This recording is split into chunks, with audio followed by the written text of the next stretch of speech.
Hello, welcome to another edition of the Battle Camp. So look, obviously everybody is fully aware that this is primarily a MMA and boxing channel because that's my kind of second sport. But if you're familiar with myself and the channel, you'll know that football is my real passion when it comes to different sports, and my actual passion, my religion, as it were, is Arsenal Football Club. And I'm really honoured and privileged to be joined by an ex-Arsenal player today, Ian Selley. Hi, Ian. How you doing? You doing all okay? You good? Yeah, good. And just a little bit of a background. So when I was 7 years old, Arsenal won a European competition called the Cup Winners' Cup. And I vaguely remember the season before when we won it was then called the Coca-Cola Cup and the FA Cup, but I was a bit too young. But my first living memory of Arsenal winning a trophy was the 1994 Cup Winners' Cup. And Ian Selley over here was a member of that squad, and he actually played in the final. Yeah, it seems like such a long time ago, but yeah, it was. That was probably the first 2 years of my pro contract was being involved in the FA Cup, the Coca-Cola Cup, and then the following season the Cup Winners' Cup. So it was, yeah, it was a fantastic start. It was unbelievable. Yeah, well, what an introduction to professional football, eh? Winning 3 trophies in 2 seasons. It was, yeah, it was, yeah. Because I don't class myself as sort of, I class myself as probably an average player, but I work very hard. So just be in that environment in the 2 cup finals at Wembley, the semi-finals against Spurs as well. We turned them over, which I played in that one, which was great. Mm. It was fantastic. You know, just sort of fresh out the youth team, involved with a great squad of players and that, and obviously the following season, the Cup Winners' Cup. You know, we've done so well in Europe to get to the final, and obviously wasn't expected to win it against a decent Parma side. So yeah, it was like Raw the Rover stuff. Really, it was brilliant. Yeah, definitely. I look. There's so much I want to talk to you about because, like, honestly, like that was so emotional for me. That first trophy that I remember. I remember crying during the semi-final because Ian Wright got himself booked against Yeah. Man. I was a kid then, but yeah, I was in tears because I thought, oh, there's no. If we get to the final, there's no way we're going to win without Ian Wright. Yeah. We were sort of the underdog pretty much all the way through, I think. And I think the fact that we could break and score goals, and like I say in the semi-final, right, he got booked. It was John Jensen was injured as well. He couldn't play. He'd done his knee. So yeah, the squad that actually was involved in the final itself was myself, Stevie Morrow. Dave O was in there. It was, you know, we were sort of looked upon how many are going to get beat by. But in all fairness, George, yeah, the squad was really tight as well. We had a real good squad of, you know, good leaders and stuff. And, you know, we had lots of chats before the game itself. But, you know, George gave us that belief that we could pull something off. And, you know, which we were lucky enough we did. Right, so let's just quickly go back a little bit then. So your first pro contract, how old were you? And just memories around that time. Well, I went to Arsenal when I was 9 years old. I went through as a schoolboy, as a YT under Pat Rice. And in my age group was lads like Paul Shaw, John Charlton, Justin Lee. You know, we didn't have the strongest youth team, but we had 2 or 3 players that got taken on as first team pros. And Ray Parlour was always the year in front of me. Mm-hmm. So I was always sort of chasing his tail a little bit. And but yeah, you know, it was a good grounding for me. You know, I played locally in my local team in Surrey. My dad managed that, and you know, lucky enough to got spotted. And you know, I was always one of these guys that just wanted to work hard, and the dream was to get into the first team. And you know, Arsenal at the time, probably one of the reasons why I signed as a YT was because, you know, you had lads like Merson going into the first team, Rocastles, Mickey Thomas. Mm-hmm. You know, George wasn't afraid to push players into the first team, and you know, I got offered a contract at Chelsea as well. But I think because I spent all my sort of childhood with Arsenal, and George was giving young players a chance, it was a thing for me to try and, you know, get in the reserves to start with, and then hopefully try and push for a first team place. And you know, George, in all fairness, probably did it the right way, as that he introduced lads to the first team for 2 or 3 games, then brought them back out, and then, you know, maybe a month later they get another chance to get in there. So he sort of dropped you in there lightly, as it were. So you know, but it was a great grounding. George was fantastic. The club was, you know, brilliant, and obviously, you know, an Arsenal fan. So you know, when I sort of look back, you know, which seems a long time ago now, it's really good memories. Mm-hmm. So how would you describe your playing style? You're a central midfielder, right? Yeah, centre mid. Yeah, so I played, you know, a little bit on the right hand side, right back. I could play in sort of 3 or 4 positions. And he was goalie as well. I played in goal for the youth team a couple of times in the reserves. Yeah, at Highbury. Alan Miller got At the injured in the reserves? morning. What, as in like when you're Yeah. We played in the morning in the youth team, and then played a full game there. And then we always just go back to Highbury to watch the reserves play. And so, as I was having my lunch at London Colney, David Dean said to me, "Look, you need you back at the ground quickly." And he had a Rolls Royce at the time, as the chairman, and quickly rushed my lunch down and jumps in his car, and he was flat out down the motorway to get to Highbury. And Alan Miller done his back in the warm up. Right. So because after training under Pat Rice, I'd always go in goal and mess around, and that I was actually pretty tidy in goal, and just wasn't tall enough. And obviously went there and that, and I was involved in the first team game, played the full game, and kept a clean sheet, made a couple of good saves. And, Who's it but I was against? like, it was against I think it was against Coventry, I think it was. But I was lucky. I had Andy Linnigan that played, and he was in front of me, so all the corners that were whipped in, he would just stand on my toes and head them away. So. But it was. I think my dad always taught me that don't be just favouring one position if you can play sort of 2 or 3 positions outfield. And I really enjoy going in goal as well. It sort of just added to it, and it was good times back then. So when you first broke in, like your first actual Premier League game or competitive game for the club, take me back there. So I just turned 18, and we went back pre-season, and I came back pretty fit as a young lad, and got invited to Norway, the pre-season trip, which we were away for about sort of 2 weeks, and I wasn't expecting at all to be involved in it, but looked up on the board, my name was on there. I was the only young lad that was on there. Obviously Ray Parler was there as well, but we went to Norway, played 2 or 3 games, played half games here and there. But done really, really well. Every game that I played in, everything seemed to work for us, and we obviously had a great time with the squad. Came back and then went back into reserves under Geordie Armstrong, and then it was Blackburn. Blackburn came round at home, and a couple of days before I was involved with the first team squad. Then Friday, also my name was up on the board. And then we met at a golf course near Barnet. I can't remember what it was called, for pre-match, and we had a meeting there. And of course, my name was in centre midfield, and I crapped myself really, to be honest, because obviously I was only 18 years old and not expecting. I thought I'd be on the bench or one of the extra players there, but he threw us straight in. And you actually started the game then? Yeah, started the game. Yeah, so I got booked in the first 15 minutes for kicking Alan Shearer. so I was when Blackburn, the season before they won the league. Then is that when this was, or? They beat us 1-0. They beat us 1-0 that day, and they gone on to. Yeah, so they had a great side then, on Ripley's and Sherwood's, and had a real good side. And so I got booked very, very early in the game for the tackle, which was a booking.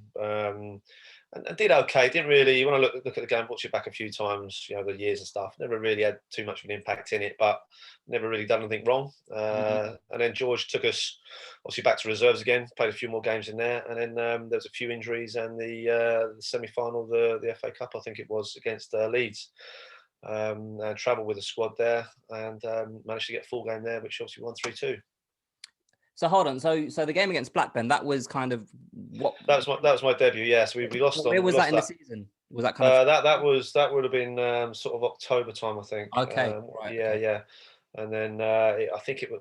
If I remember right, I think it was definitely winter time because the weather was terrible. But it was at Ellen Road, and I think right, he scored 2. I think he might have got a hat trick, actually. I'm not too sure, but we beat them 3-2, and had a good game then. I was playing against David Batty and Speed and McAllister, and it was a real sort of blood and thunder game on a real boggy pitch, and George sort of kept us in for 2 or 3 games after that, and then pulled me back out again. So that was I think, because I'd had a little taster early on in the season. I knew where I was sort of lacking, and sort of looked at myself and worked on different aspects of my game. So, obviously when the next time it came round, I was a bit more prepared for it, and I was sort of ready to run with it really. And that was probably a bit of a pivotal moment for me in that Leeds game, because obviously it was the environment was, Leeds is really hostile when you got Scottish internationals you're playing against, English, Welsh internationals, and we managed to turn them over and get a result. And they were a top side then as well, didn't they? Like some of they were, yeah. There was, like I say, as a kid going into it, the first 3 or 4 minutes got whacked by Batty, McAllister hit me, and I think it was, it was a bit of a character build, that one, that I could have quite easily just folded and fallen away. But I was happy to compete and, obviously not accept it and do my own thing there. Who was you playing next year in that game? It's a good question. Mercer was playing. Right, it was the usual back 4. Jensen or Davis, or it might have been Davo in that one, I think. Yeah, it might have been Davo.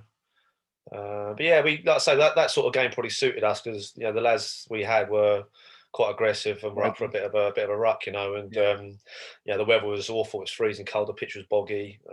But yeah, it was just I slept for 2 or 3 days after that. I was absolutely shattered because obviously it went into extra time, and I was finished after that one.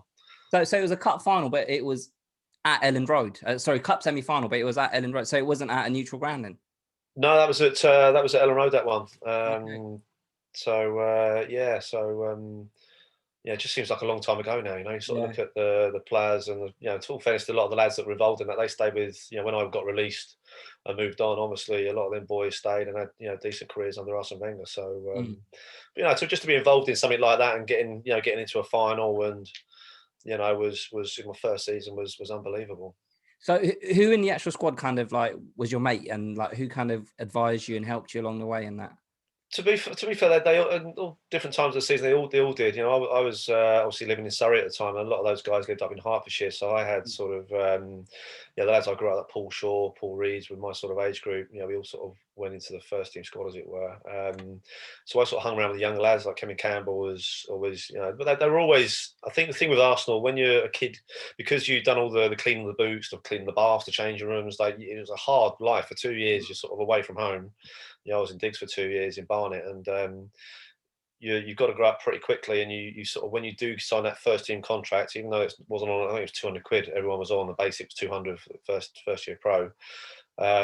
You'd grafted and you'd worked for it, and then when you turn a pro, you respected the younger lads that were coming through, and you looked after them, and that's what they had at the club. And you had lads like Adams there, and Boldy, and Nigel Winterburn, and Davo, and all these lads that have experienced players that looked after the younger boys. So when you went into that environment, I was very, very quiet as a young kid. It was a bit daunting, but they sort of brought us in, and we always had a bit of banter, and in the games and that, if someone kicked me, they'd be flying in behind me, and you sort of got that thing of getting looked after, and obviously the more senior you get, you help the young lads coming through as well. So it was a good club. Right, so this is obviously, like, I started off talking about the Cup Winners' Cup final because that's kind of where my memory kicks in as an Arsenal fan, because I was 7 years old at the time. So that's the second season that you were an Arsenal player. So were you playing more regularly then, or what's your recollection of that? Yeah, but for some reason in Europe, in the European games, George would play me, and maybe it was because I could get up and down the pitch, I could close down, and I'd keep possession. So yeah, probably 9 out of 10 European games from the sort of the first round going through, he tended to give me a little bit of a shout there. So it was complete sort of different way of playing. We had sort of the Premiership team was sort of hustle and bustle, and then in Europe, we sort of sat back a little bit and but sort of hit on the counter. And to be honest, some of the games we did play really, really well. We went away from home. I think who was it? Standard Liège was one. I think 7-0. Yeah. So Eddie McGoldrick scored in that game. Yeah, he did. Yeah, I scored in that one as well. Did you? Yeah. But yeah, so we George had us, all that week before the game, we'd be organised on what we're doing, and we knew they'd done a lot of research on the players we were playing against and how they played.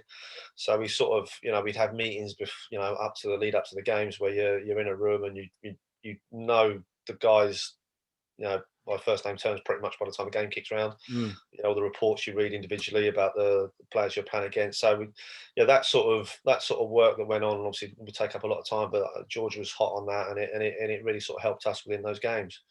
And like I say, the further we went down the line, obviously the opposition was a lot tougher to beat, but there was a lot of big clubs in that competition at the time, that didn't make the final. So just to be part of that and traveling around Europe, it was sort of, as a sort of 19-year-old, it was such a great experience. You're sort of traveling sort of first class everywhere. You're sort of living the dream, as it were. You're playing something, you enjoy something. You're playing what you enjoy doing. You're playing for a team that you love and you've been with for a long time. And so these sort of memories, when I do look back, I'm proud and sort of just glad that I did go to the extra mile to try and get in those squads to make those games. And like just going back, like, was the focus, because obviously we'd progressed to the quarters and semis of the Cup Winners' Cup, did the focus kind of move away from the Premier League, and kind of you guys were just more looking at the Cup Winners' Cup sort of thing?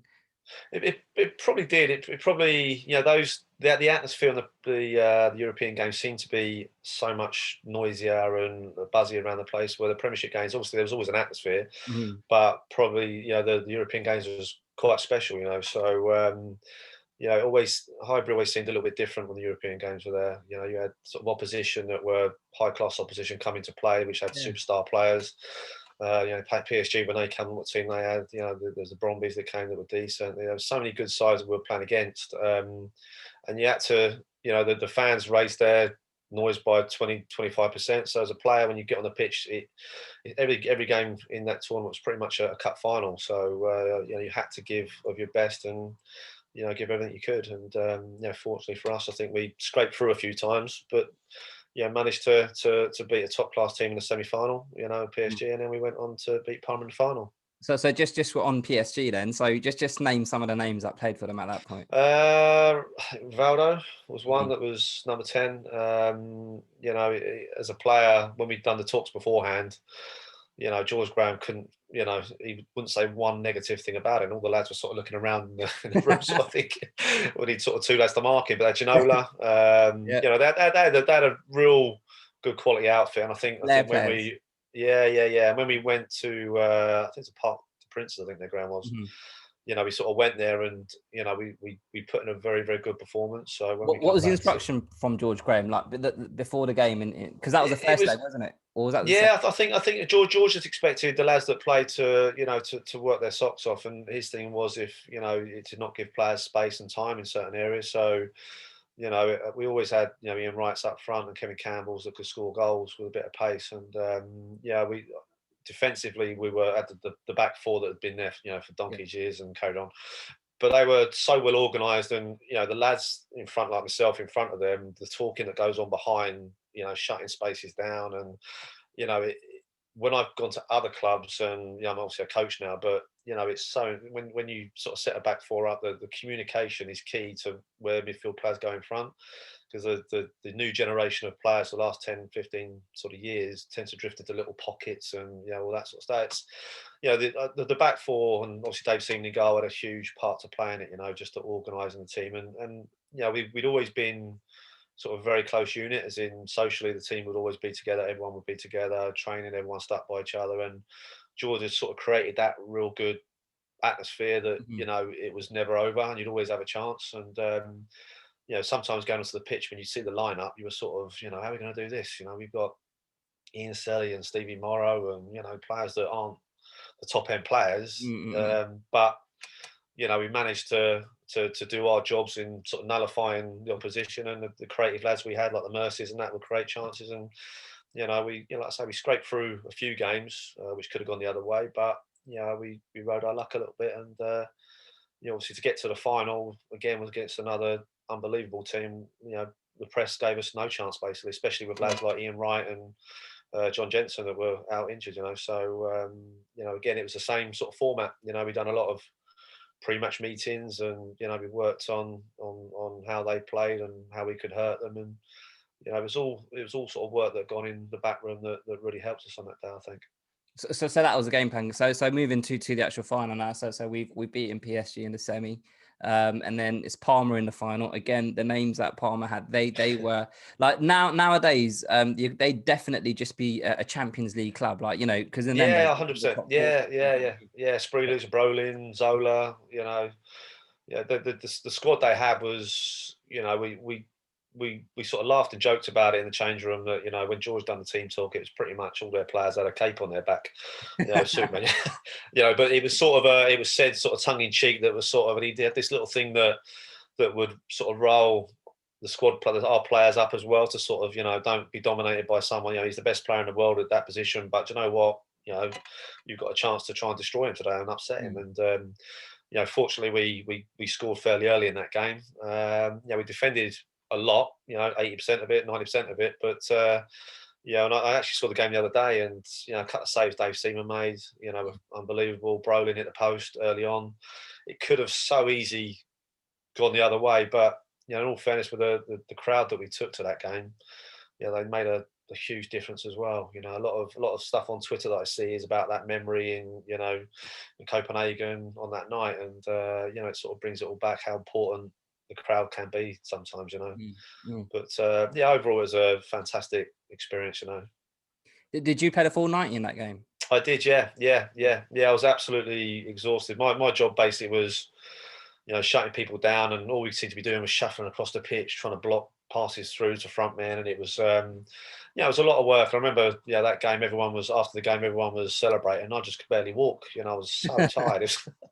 But you know, it was very satisfying. As in before the game, the press were very negative on our squad, and we had players out, so we got no chance, and yeah, they probably were right to a certain degree, but it sort of spurred the team on a little bit to, you know, we can, you know, when we scored, especially when we scored early, it's like, you know what, we can do this. Mm, mm, mm, You mm. know, in all That goal by fairness. Alan But Smith. yeah. You know, it gets played so many times, and Mm, you know, from something of nothing really, you know, he struck it sweet, and it's gone in. You mm. know, and it was a fantastic strike. Yeah, definitely, definitely. So when that final whistle went, describe to me the emotion or the feelings that you had going on. It was, I think, after scoring so early, I think it was relief that Mm, we hung on to it, and you know, as a young lad, 19-year-old, doesn't really, you know, I thought about this recently, that it doesn't really, you know, won the European Cup Winners' Cup, we won the FA Cup, the League Cup. As a 19-year-old, it didn't really, I didn't know the magnitude of that as a 19-year-old. It's not until I got older, I thought there's world-class players that haven't got these yeah. medals. You know, all of a Mm, sudden, we've got, in 2 seasons, I've picked up three of the top medals. So it was, you know, it was a relief that we finally gone that journey, and you know, we got battered in the final against Parma, but we hung on and we got the victory.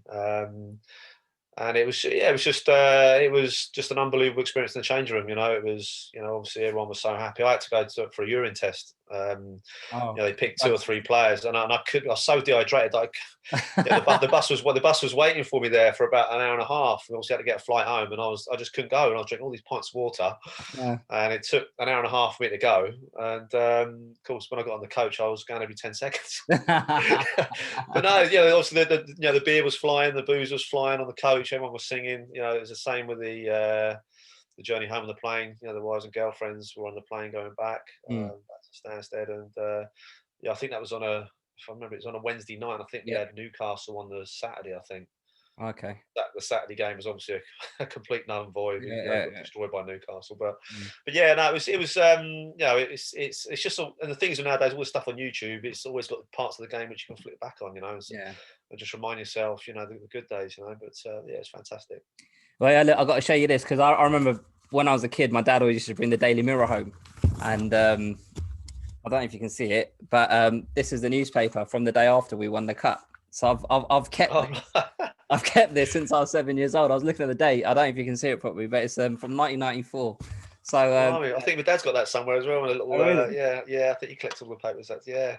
So I've had like toys and all sorts. Since that's the only thing I've ever kept since I was since I was 7 years old. So that's how much it meant to me. But yeah, it was amazing. So just going forward then. So the celebration, did it carry on onto the Thursday and the Friday before the To Newcastle? be honest, we all got back to London, and yeah, we were getting taxis home and stuff. And we had the Thursday off, I think, and then we were back in on the Friday, Hmm. where we travelled up to St James's Park for the Newcastle game for the Saturday. So there was a lot of growth. I think the lads that lived within sort of the Hertfordshire area, I think they would have, like lads like Tony and that and all that, would have carried on for another sort of 24 hours, I'm sure. But yeah, I got taxis back to Surrey and stuff, and yeah, sort of yeah. When it's one of those, when you're a player, and you've had a good game, you've won something. It's so exciting to wake up the following morning to pick up go down the local newsagents and buy all the newspapers and flick through, and I got a little mention there, and yeah, that sort of stuff was brilliant, you know. But when you flip side of that, if you play badly, you know, I used to find it quite hard not to buy the papers again, just to see what the Oh, marks really? were that you got. And it's, you know, a Mm. lot of players didn't look at papers at all. But I think, you know, I used to, even when I didn't play so well, it's good to look at it just to remind yourself that, you know, I need to work harder next time. And Mm. but yeah, you know, every paper was covered with a, you know, Cup Winners' Cup the following day, and yeah, I had a good day with the family celebrating, and then obviously got ready for the game on the Saturday. Yeah, it was from what I remember. Obviously, I was young, but it was massive. It was like a big deal, like not just for Arsenal fans, but just generally across the UK population that Arsenal went and did it. Like nobody gave us a chance. Yeah. And a lot of fans on Twitter and that they go about the memories they had with the parties they went to when they was out there, and the journey out there, the journeys back. They're always talking about stuff that sort of time of year. So and that's probably one of the most games probably talked about by a lot of Arsenal fans that were born that era. Yeah, so just moving quickly. So from what I remember, and correct me if I'm wrong, I think the season after you had quite a bad injury, did you? Or Yeah, I was playing Leicester at Highbury, and I went in for it wasn't even a tackle really against Ewan Roberts, and I went a little bit awkwardly, and I got a double fracture, my tib and fib, and you can hear the crack as soon as it happens, So obviously it was really difficult to take, because obviously you've been used to all this, excitement, and you're a first team player and you won these trophies, to basically having an operation to correct the two bones together, and you're reduced to a full length cast, and you can't do nothing. So yeah, it was a really tough time. I had my own place, not too far from my parents in Chertsey, and I had to move back to my parents' house. I was living on my own, so I couldn't obviously, make any food myself. And it was difficult. It really and I was out for about 2 years with that. yeah, I had 6 months in a full length cast, and then I came out of that, and it wasn't healing.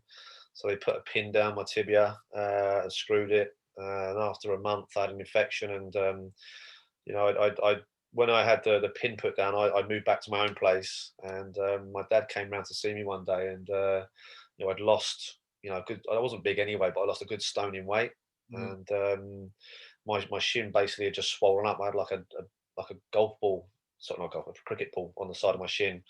And I had to start a septicemia, so he rushed me to the hospital, and I was in hospital for 2 weeks. And they was draining the fluids out. So I was lucky that if I'd left it any longer, I could have been, having to chop the leg off, the doctor said. So it was sort of it was a real sort of up and down time. With long term injuries, you're sort of always, Arsenal gave me a lot of time off.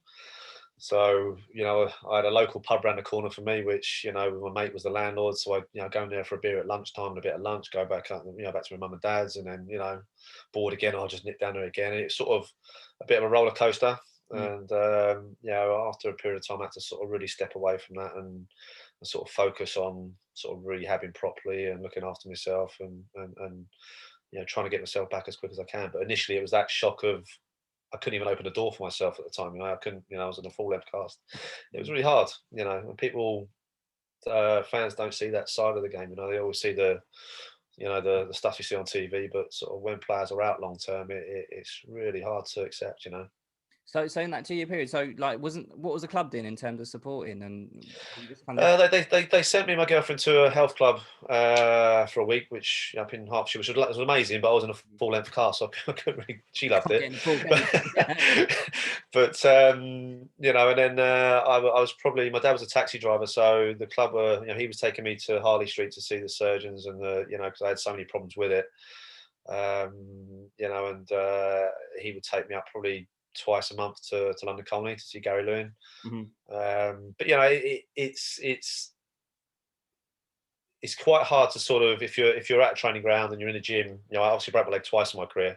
I did it at Fulham, and obviously Fulham had me in every single day with a personal trainer, which is brilliant. And I was, my body strength was great, but obviously you're in a gym, you're on the bike, and you're looking out at the pitch, and the lads are laughing and joking. You're sort of stuck in this like a box on a bike, and it's like you're in prison almost. Yeah, it is. Yeah, you sort of. The lads try and keep me involved in it, but you always feel like a bit of an outsider. So, and you sort of, you always, as long-term injuries go, you have a bit of a period of time where the injury seems to be going somewhere, and then you hit a brick wall, and you feel as though you're taking another 2 steps back, and then you take another step. It's just a real, roller coaster. And I say I was fortunate enough to be won the trophies before I had that injury, but it was sort of it was very difficult to accept that you had all this euphoria, and all of a sudden it's all gone. Yeah. People forget you very, very quickly, and you're sort of on your own a lot of the time, and But it makes, I could have quite, the injuries I had over my career, I snapped my Achilles, later on, I could have quite easily folded and I said that's enough. But I was happy that I kept coming back from it and played for a period of time, and then kind of got knocked with something else. But I kept coming back from it. So character-wise, I thought, looking back, I'd done the right thing because it was something I loved and wanted to, always do. But obviously, you realise when you get older, it doesn't last forever, and these long-term injuries you have can sort of slowly creep back up on you again. So just going back to the leg break at Arsenal, you did come and play for Arsenal again after you recovered from. I did, yeah. Arsenal, I obviously went through. Obviously, George left not too soon after that. Bruce Rioch came in. Stuart took over for a little bit, and I had 6 months with Arsenal as well, which was great. Which was good. It was one of those. Yeah, I was never going to. I think I played 1 or 2 games for him, but it was everything completely changed at the ground. Under George, we had the players' lounge. You'd have beers after a game. Tony Donnelly, the kit man, would come in on win, lose or draw. 2 crates of beer on the table in the middle of the change room. The lads would have a can in the bath, another beer. But get your clothes back on, over to the players' lounge where your families are, another 2 pints in there. Yeah. Before I said to mates, I said, before you know it, you've had probably about 5 pints about an hour after the game. So he pretty much shut all that down. Free, ain't you? Yeah. Well, it takes away the pain sometimes, the beer. So, but so he obviously came in and he shut all the bar down. The bar was there was always soft drinks and food for families and stuff. And slowly the whole thing started to change, and there was a lot of sort of French boys coming in, European players coming in, and obviously the guys like myself that have been there for a long time, you sort of almost knew that you were sort of on the way out. And I had a year left on my contract, and he was he was good about it. He just said, look, we've had Fulham that have came in for you. I think it's good for you to go. You'll get, obviously, we're playing regular. And it was when Wilkins and Kevin Keegan had just taken over that Al5 as the backer, so I knew that they were Div 2 at the time, but they had money to bring the Chris Colemans in and Paul Pescalidos and all the so they were in names. Division 1 or Championship? I think it was Division 2. I think it was at the time. I think it was Div 2. Yeah. So, but they were obviously investing in players in the Premiership to take to them. So, I sort of looked at. I had a year left of my contract, and we had come to an agreement on that. And decided that it was probably a good thing, for myself to go into a new environment and try and sort of kickstart my career again. But in all fairness, the training under Arsenal was fantastic. It was all high tempo stuff, short spurts of it. Under George, not disrespecting George, but we do keep ball for an hour. Mm-hmm. And after 10, 15 minutes, the lads are sort of bored and the quality drops. Whereas Arsenal, it'll be 6 minutes, bang, it'll all be high tempo, get a quick drink, okay, back at it again. So everything you do in training is quick, it's fast, it's, so it was a big difference in people's fitness. And, you had to, if you wanted to stay with us, and you had to sort of look after yourself. And, like I say, look at lads like Ray Parlour was a year above. Obviously Ray loved the drinking scene like we all did. Well, he does now. Have you seen him on Twitter? Every yeah. I don't know how he does it. But he turned himself around, and he, in sort of fairness to Arsenal, they, the back four there continued to play, and were still a presence years and years after. So. Fairness to them boys, they stuck with it, and Arsenal obviously was the right decision at the time, and he'd obviously done a great job. So coming back from did you notice a difference in your ability in terms of before the injury and after, or did you think you came back as you were? I always had a bit of a limp, which I had to work on. Really? The club sent me away to Lillyshaw, for a couple of weeks because for some reason I had a slight limp, I got to a point where I knew I was fit, I knew I was ready, and Nike sent me a pair of shin pads, but they just brought out fiberglass. You basically, in them days, they're sort of the new thing that's just come out. You put them in hot water, boiling hot water. You put it on your shin, strap it around your shin, and basically mould to your shin. And they said to me, look, you've had a broken leg. We'd like you to try these. So I put them on, and I was sub for reserve game at Highbury, and Ian Wright was playing in the game. I always remember it. I came on only about 15 minutes of the game, came into the game, and someone 2-footed me within about 5 minutes of being on, and the shin pad just split in half, and I had a gash on my broken leg. Literally, it must have been 4 or 5 inches long, torn through the skin. And I was on the floor, and I always remember it was obviously painful. And Wrighty was going mad because obviously he's just come back from a broken leg. Do you know what I mean? It was a real rash tackle. And I thought Yeah, sorry. Who was you playing? Who's it against? I can't remember. I was only on for 15 minutes. The Yeah. first 5 minutes, honestly, I got this tackle and I remember lying there, and I was in pain. But I thought if I stay on the floor now, there was always scouts at Highbury watching these reserve team games. If I stay down now, I'll be finished, you know. And sort of I managed to get myself up and pulled my sock back up, and like I say, my sock was all ripped, but finished the 15 minutes and that. And you know, after that game, I knew that the leg was fine because it was going to break. It would have got in that game. Like I say, the shin pad had snapped. I had a couple of stitches down my shin, but the gash was like, you know, it was quite a big gash on it. Yeah, so after that, it gave me a lot of sort of confidence, you know, to sort of, you know, I could go into these tackles and I could get it, and it was all right, you know. So, you know, but was I the same sort of player? I probably wasn't. If I'm being honest, I probably wasn't. You know, I think.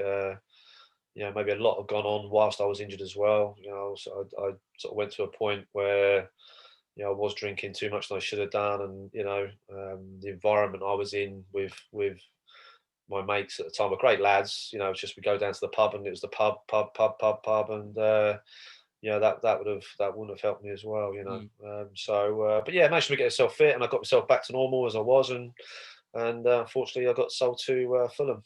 You know, but it sort of made me think when I went to Fulham. Fulham was a great club, but it made me think how good Arsenal was at the time. Like leaving Arsenal, I remember walking out the gates at Highbury and that, and I was in tears. You know, my bag of kit, my Mm. boots, and my black bag on my shoulder. Obviously going straight to Hotspur Park at Fulham, and it was Vic Akers at the time. He got me some shirts and some bits that I could take with me and stuff. And yeah, it was because I've been there since 9 years old. I think I left when I was 24. I think I was. It was a huge, you know, part of my life. And you know, you just when you go to these other clubs, no disrespect to the other clubs, but the way Arsenal was, and you know, the grounding you got with Arsenal was, you know, second to none. It really made you think it's a proper club. You know, it's not till Mm. you leave something you realise how good something was. So let's finish your career at Arsenal on a high note. So what was your favourite memory whilst you played for Arsenal? Obviously, to score a couple of goals in Europe was good. Yeah, that was always a good thing. But one of the probably the biggest one was probably beating Spurs in the semi-final at Wembley. You know, most of my mates are Spurs fans, so you know when now Arsenal haven't been doing so well, you know, so I get a lot of stick. But yeah, just knowing that, you know, my family was all up in the stand at Wembley and televised and played the full game, and we turned them over was. You know, sort of a huge thing, you know, as a sort of 18, 19-year-old. Yeah. But I'm fortunate with Arsenal that, you know, there's so many different memories, you know, with different cup competitions and European Cups and Premiership games and League Cups, Coca-Cola Cups. You know, I was fortunate enough that era. You know, Arsenal did win a lot, and under George, and you know, I'm just happy that I've got those memories. Yeah, definitely. So look, I'm conscious of the time because we said half an hour Oh, and okay. we've gone longer. So what you up to nowadays? Well, I've been working for Arsenal in Dubai for 8 years. I was the head coach there, at an academy over there, Okay. an international academy. So I was there for 8 years, and yeah, I had a fantastic time living in Dubai with a girl, two girls, 5 and 8. So we had two girls over there and stuff, and yeah, it was working for Arsenal again was obviously great. Heading the academy over there, we had 500 kids a week coming through the school. You know, I had 12 coaches that were part time I was looking after. I was right, you know, there was so much to the job, but it's because it was putting the club tracksuit back on, and yeah, it was a real big lift, you know, because I've been to Yeah. non-league clubs before then as you know, head coaches, but going back into the pro game as a you know, and a head coach, academy coach was fantastic for Arsenal. And yes, we returned from Dubai probably about a year and a half ago now. So I've set my own academy up locally in Chertsey Hmm.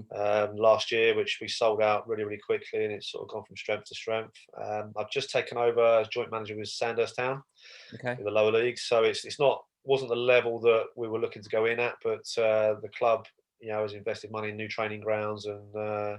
You know, it's combined counties level, but it's just sort of I was umming and ahhing whether to do it or not, because obviously you're not doing it for the money; it's purely for the experience and, you know, trying to push yourselves up the league. But I'm glad I did, because obviously I've been used to coaching academy players all my life, and all of a sudden now it's an adult environment.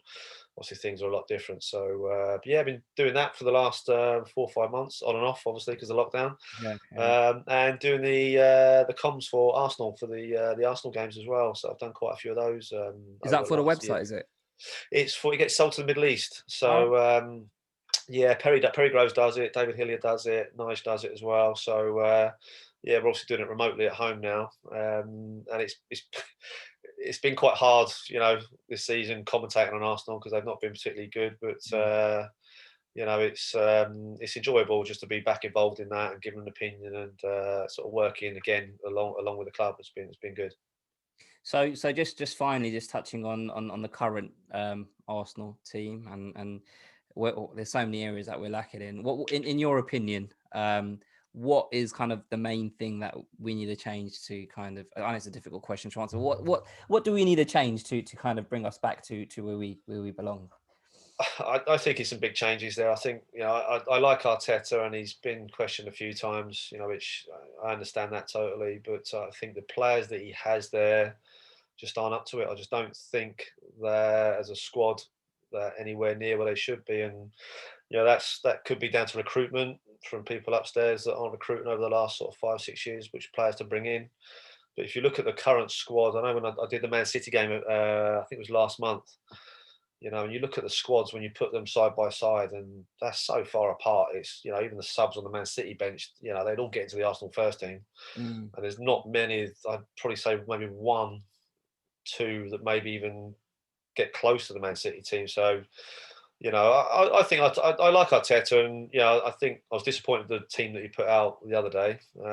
Cup in the cup game, you mean? Yeah, cup game up. I don't think that was the right team to play, and it's come back to bite him a little bit. But I think give him over next, sort of this summer to recruit, see what he brings in. But as Arsenal fans, it's way short of where we want it to be. The lack of effort from some players. I don't like knocking players because I was never a great player myself, but fans expect energy and people making tackles and tracking back, and it's not good at the moment, and it's quite hard to say that when you're an Arsenal fan because we've been used to them challenging, and now people talk about getting fourth place. Well, that's almost impossible. Which is sad. We used to be going for first place, but now Yeah, it's sort of and it's I just feel for the fans a little bit because these are the guys that have been following the club for years and years and years, and you got Ozil that have been I don't know what the hell's been going on there, but mm. something's completely wrong, and he's on that sort of money, you know. Why? I don't know. There's obviously something going on behind the scenes there, but you can't have a player on that sort of money sitting Well, by the he's left now, sidelines. hasn't he? So he's gone to fair. Yeah, yeah, yeah. And I think that'll be a bit of fresh air for Arteta. I think as well. I think that'll give him a little bit of boost because obviously I'm presuming that would have been weighing down on his shoulders every single day. The publicity that came with that as well, and it's everyone got excited about the win the other day, but against who was it? I can't remember who it was now. What, Uh, Newcastle? the Yeah, we won the other day. Yeah, cool. Yeah, Newcastle. What, 3-0 Yeah, against them. Newcastle. Yeah, but yeah. I commentated on that game, and they're beating a Newcastle team which were really, really poor. Mm. A lot of people getting really excited about we're back, and it's like we're not back. Yeah, We it's just a played long against a way to really go, poor isn't it? team. Yeah. Yeah, yeah. But you know what? It's we've had a good few years of this now where it's sort of been very, very average, and I think it's up to the people who've got the money at the club that if they want to compete in the top three, they've got to get the right players in, but they've got to spend some money there and do things the right way. So I think there's a lot of lads on there in the squad at the moment. They're on long-term contracts that are going to be stuck there for a period of time. They've got to get them out as quick as they can. But Arteta's got a lot of work to do there. A lot of work. Yeah, I think you're 100% right. I think we're making a move in the right direction by Ozil's now gone, Socrates was on. He's one of the guys that's gone. They're talking about Mustafi might be leaving early. If not, he'll be gone at the end of the season anyway. Yeah, So a yeah, lot of the players that were on contracts, foreign players that are taking up spots in the squad, yeah, um, yeah, now, and obviously the wage bill, they're all yeah. being moved out. So hopefully now the recruitment. I mean, I don't know. I mean, I ain't got much confidence given that we signed Willian in the summer. Do you know what I mean? But That was a strange one. That one. Yeah, yeah, yeah. I'm not too sure yeah. why that's happened. That one, but But we're on a smaller budget than everyone else, so we got to be shrewd with the money that yeah, we got. We can't be making these mistakes anymore, and that's what worries yeah. me a little bit. Yeah, yeah, yeah. Well, normally with these that sort of level clubs are looking 5 6 years down the line at players, to young players that are coming through that and I just don't think that's they've been doing that over the last 5 years, Arsenal. You know, and to be fair, we've got some young lads that are coming to the squad now, that Saka's and Smith Rowe. You know, fantastic. You know, but we're looking at these lads now, the young lads, but they are the best players in that team, I think. You know what I mean? Yeah, I was just. They should be lads that should be in the team that are learning off the senior lads, but at the moment they're the ones that are, you know, still in the show, which you know is it's great for them, but it's not right really. It should be the senior players that are dominating that. Exactly. So it goes back to what you were saying, how you got introduced to the first team, and you're put in and then taken out and put in again. And these guys are actually just they've got the team on their back, and they're the ones that are pushing forward. Really. Smith Rowe and Saka, really. So and Tierney as well. He's not exactly old. He's only 22, 23. So he's been brilliant as well. You know, you just know what you're going to get with him. You know, he's quite old school in how he plays, but he's so effective. And we just need a few more players like him that care about the club. I think sometimes you see a lot of players in that team that, you know, do they care about the club so much? They're just picking up their money, and it's as fans, it's hard to accept. You know, even if he just runs around and hits a few people, we'll take that because he's trying his hardest. You know, but if you're walking back and I'm sure there's been a lot of things going on there. I'm sure over the next year or two that it's going to improve. It has to, and to get back to where the club needs to be. Mm. Well, look, I better get back to work, to be honest. I'm on my lunch break. I'm on my lunch break, so I better get back to my work. But thank you so much for your time, Ian. I really. It's been a pleasure. Thank you so much. Nice one. Cheers. Take care. Cheers. Bye. Thanks. Bye.